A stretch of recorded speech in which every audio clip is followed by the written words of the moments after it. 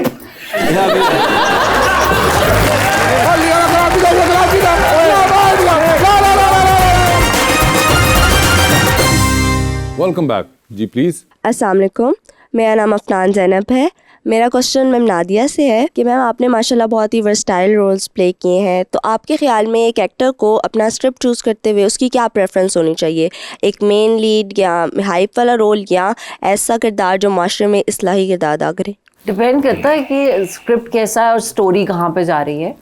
सो मैं कोशिश करती हूँ कि जितने भी स्क्रिप्ट्स आते हैं कि उनमें से जो एक बेहतर हो जिसमें एटलीस्ट जो अच्छा लिखा हुआ कैरेक्टर हो लाइंस वगैरह अच्छी हों उसकी। अभी जो मैं कर रही हूँ मेरा नहीं ख्याल कि उससे कोई इस्लाह आएगी शायद पसंद में जो मैं कर रही हूँ काफ़ी नेगेटिव सा ईवल सा कैरेक्टर है रूबी का। बट ऑल्सो इसी किस्म के लोग हमारे माशरे का हिस्सा भी होते हैं। सो उनको देख के कि हाँ हमें ऐसा नहीं होना चाहिए कि हमें ऐसा नहीं करना चाहिए कि हाँ ये बहुत बुरे हैं लेकिन फिर आप भूल जाते हो थोड़ी देर के बाद। So I think it's mostly entertainment. वैसे मगर मैं आपसे पूछना चाहूंगा कि आप बहुत रेगुलरली माशाल्लाह करती हैं टीवी के हम ये बहुत अब सुनना शुरू हो गए और पढ़ना शुरू हो गए बिकॉज ऑफ सोशल मीडिया के जी बड़ा वो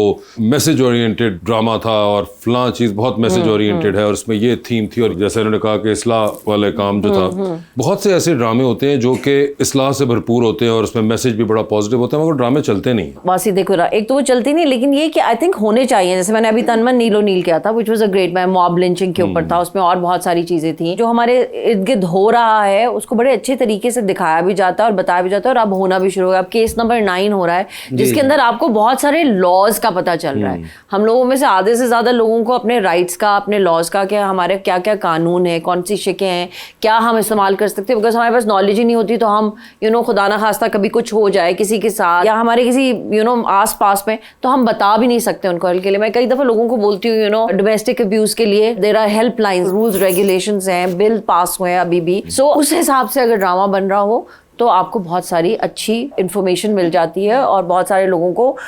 हिम्मत भी मिल जाती है देख के कि हम लोग ये कर सकते हैं। नहीं लगता कि ड्रामा हो या फिल्म हो वो सबसे पहले एंटरटेनिंग तो हो, एंटरटेनिंग तो, और उसके बाद उसके अंदर मैसेज हो रहा देन कि मुझे लगता है अब बहुत ज़्यादा काम ना सिर्फ मैसेज की बेस पे होना शुरू हो गया है, और फिर वही एंगल आप सोशल मीडिया पे हाईलाइटेड भी देखते हैं जो कि खुद करवाते हैं, ब्लॉगर्स भी उसी को पसंद करते हैं, जो रिव्यूअर्स हैं आपके वो भी उसी चीज़ के बारे में बात करते हैं कि ड्रामे का खुद कुछ नहीं चल रहा होता। नहीं ये तो बिल्कुल आई एग्री विद दिस। मतलब मैं आपको केस इन पॉइंट एग्जांपल देता हूँ कि अगर आपने मैसेज ओरिएंटेड करना है, पुराने मैं पीटीवी के ज़माने की नहीं करूँगा, मगर अभी अगर आपने मैसेज को सक्सेसफुली इंटरप्रेट करना है तो फिर खुदा के लिए बनाइए, या फिर आप बोल जो फिल्म थी उसकी तरह मैसेज दे के एंटरटेनिंग करके दिखाएं कि इतनी इंगेजिंग। तो वो सिर्फ मुझे लगता है अब एक for the sake of activism हो गया कि हम ये मैसेज बस on the face of it डाल देंगे और इसके बारे में बहुत सोशल मीडिया पे बात होगी, जबकि वो ड्रामा या फिल्म खुद एंटरटेनिंग नहीं होती और जिसका बहुत ऑब्वियस रिजल्ट उसकी रेटिंग्स या उसका बॉक्स ऑफिस होता है। I agree with you to certain extent, सारा मैं एग्री नहीं करूंगी, बट आई थिंक जहाँ पे अगर हमारे 50 ड्रामे बन रहे हैं जो कि बहुत एंटरटेनिंग है, जिसमें मैं कहूंगी कि जैसे शेर है, अब वो एक ड्रामा था जो कि हर एक ने देखा क्योंकि उसमें हर किस्म का मसाला था, ब्यूटीफुल हीरो, ब्यूटीफुल हीरोइन, बाकी एक्टर्स भी जबरदस्त डाले हुए थे, ग्रैंड था, खुल के पैसा लगा हुआ था, प्रोडक्शन ग्रैंड, बड़े घर,